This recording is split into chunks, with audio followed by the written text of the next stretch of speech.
at the Empowering You Summit for Women 24, and I have the honor to be speaking with Jane Fonda today. We're doing an interview before the interview, so you can have an insight into the wisdom and life experience of this Academy Award-winning actor, activist, producer, fitness guru, and champion for women all over the world. Thank you for being with me, Jane. Oh, I'm so happy to be here. Thank you for having me.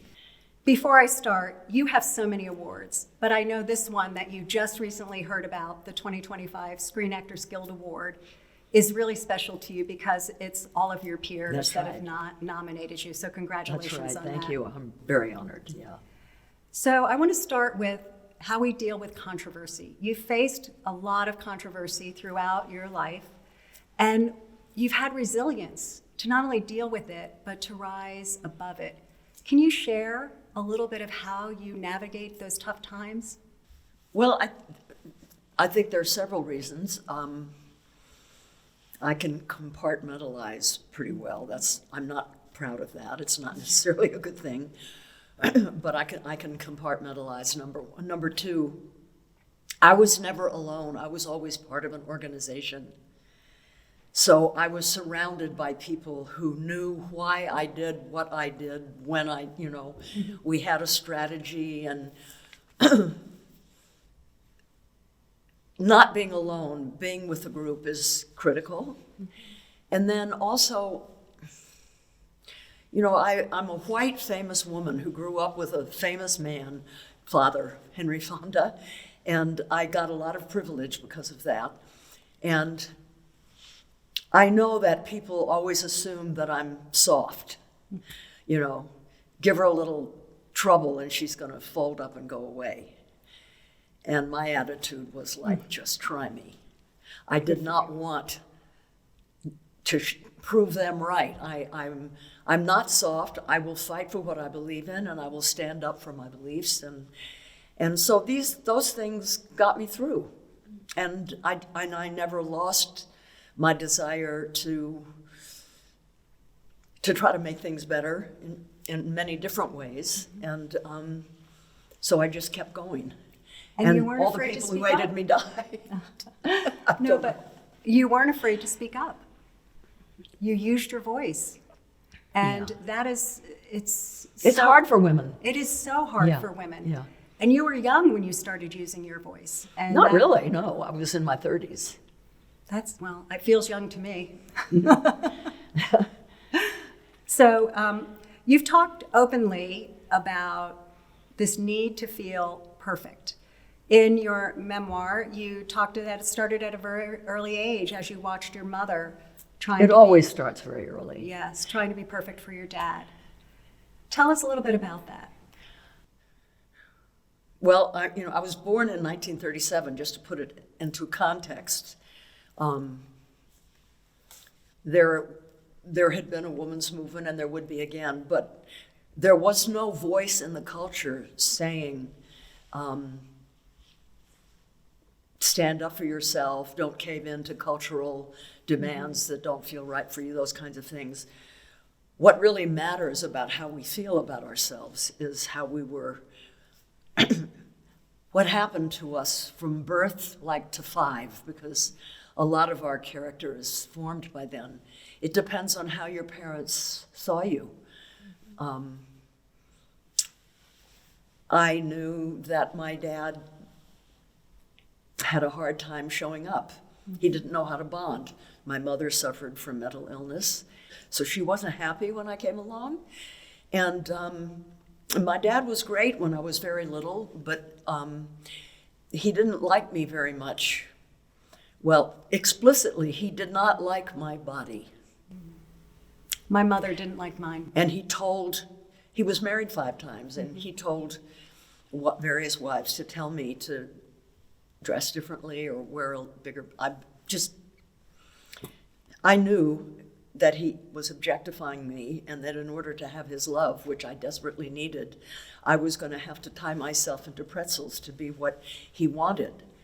And that meant that I had to be extremely thin, that I had to not talk too much, that I'm not to get angry, And I took that through 3 marriages. It was in your third act when you decided to. Well, I knew that it was wrong. You know, I knew that it was a toxic journey to try to be perfect. Nobody's perfect. Right. I was studying the Bible at the time, and I was disturbed by the fact, I lived in Georgia, in Atlanta. I was disturbed that in the Bible it has Jesus saying to his disciples, "You must be perfect as your Father in heaven is perfect." And then later, when I was writing my memoir, I read a book by William Bridges, I believe it was, that translated the Aramaic, which is the language that Jesus spoke in. The real translation And what did it mean? was exactly what I was trying to achieve in my life by that point. What Jesus said to his disciples, don't try to be, no, you must try to be whole, like your Father in heaven is whole. And with that, I realized I've had the wrong focus. I have to be whole, and that means a whole different thing than perfect. It sure does.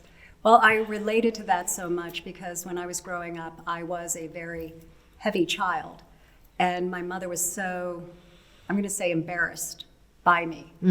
And I carry that to this day. My mother's been gone a long time, but I still hear that head. And I love the way that you look at it, be whole, not perfect, because none of us are perfect, right? It's trying to be something that is unachievable. So I'm going to take us to a time when you and Lily Tomlin and Dolly Parton got together, 9 to 5.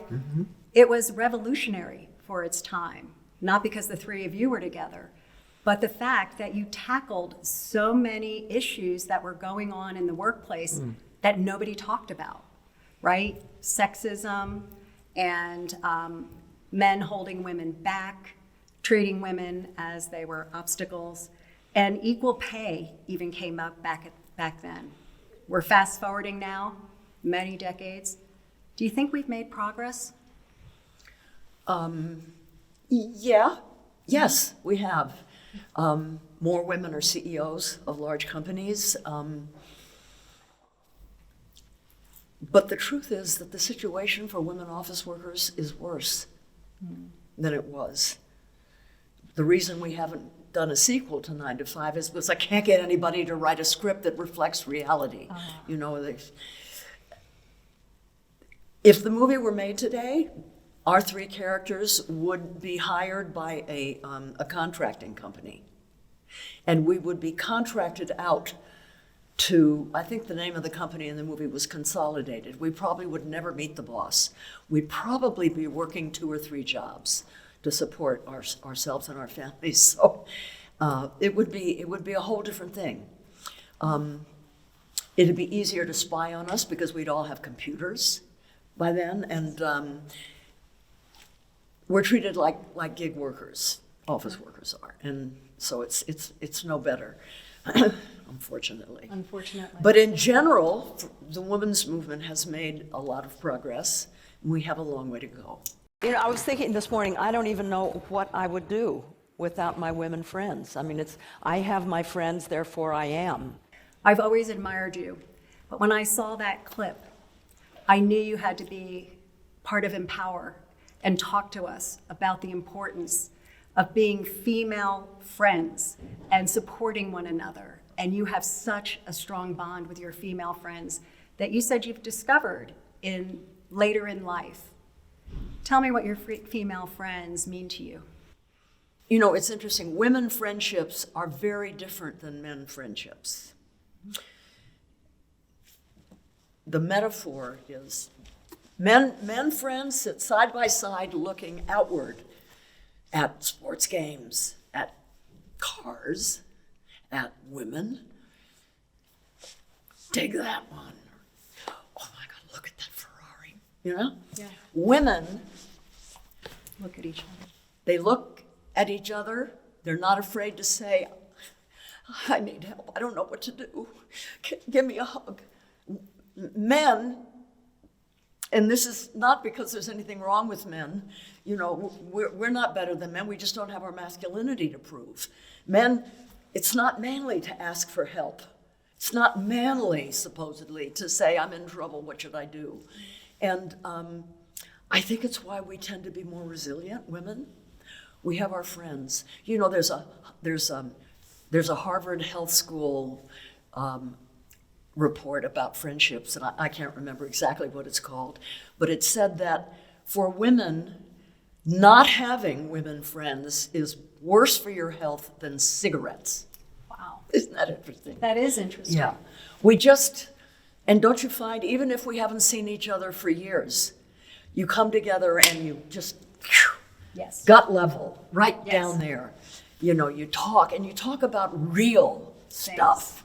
Yes. You know, so I think that we help each other. And I didn't understand the value, because for me, man was that's what you aspire to. When you really have made it as an individual human being, you are a strong individual standing on your own 2 feet. You don't need anybody, and you go forward as an individual. Wrong. That is a misconception of what being a well-developed, mature adult is. What it really is understanding we're all interconnected. We're like a sweater. If you start pulling a thread, it begins to unravel.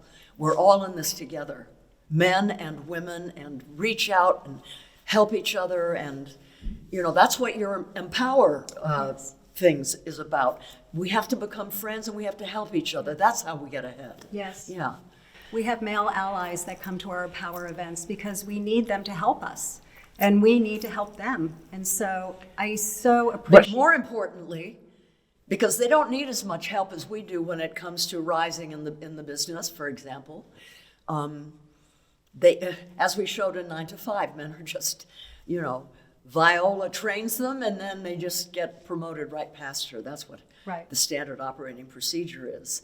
We have to help each other, not compete with each other. That's right. That's exactly right. Jane, I am so honored that you joined me today, and you were so honest with what we need to think about and how we should be supporting each other. Thank you so much I for being appreciate with your me. inviting me. Thanks.